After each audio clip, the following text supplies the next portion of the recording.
CarbonCredits.com is your source for carbon news, carbon pricing, carbon opportunities and more. Click to subscribe and receive notifications. Gold goes green and oil stays black in this week's news. Let's see what the carbon markets were up to. The dawn of carbon-neutral gold. Mining is a dirty business, both literally and for the environment. Lots of fossil fuel guzzling heavy equipment and chemical processes to purify and refine ores. So it's no wonder that companies have started to consider using carbon offsets to clean up the process. In this case, Canada's taking the lead with a first-ever carbon-neutral gold project in Ontario. The scheme covers Scope 1, 2, and 3 emissions from the mine, and the whole project is overseen by Carbonzero. Asset managers go clean and stay there. NZAM stands for Net Zero Asset Managers, a group which represents 273 firms with nearly $60 trillion in assets. That's a huge chunk of change, all in the hands of companies who have pledged to reach net zero by 2050, in line with keeping global warming to 1.5 C.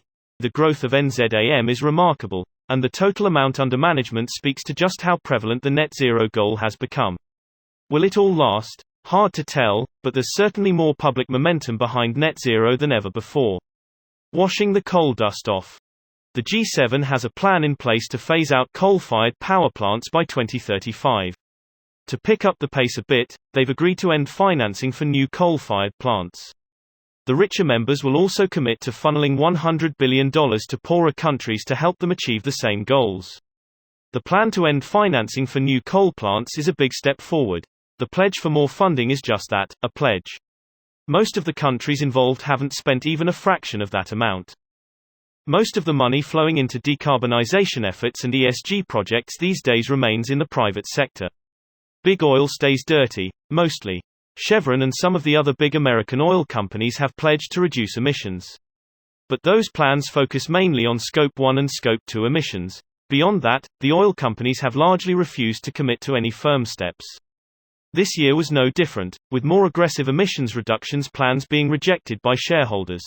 Complicating matters is the fact that increased geopolitical instability and rising fuel prices have driven record profits, pushing environmental concerns to the back burner for many shareholders. Carbon catch-up. Here are some of the other key stories we've been covering the last week. How direct air capture works. Our guide explains everything about direct air capture, DAC. How it works, types, important things to know, and also the top 3 direct air capture companies. Carbon scoring tools. The Carbon Credit Quality Initiative (CCQI) launched a new online scoring tool to assess the quality of 3 types of carbon credits. The CCQI is led by Environmental Defense Fund, World Wildlife Fund, WWF-US, and OECO Institute. EU CBAM. Our guide explains the EU's Carbon Border Adjustment Mechanism (CBAM).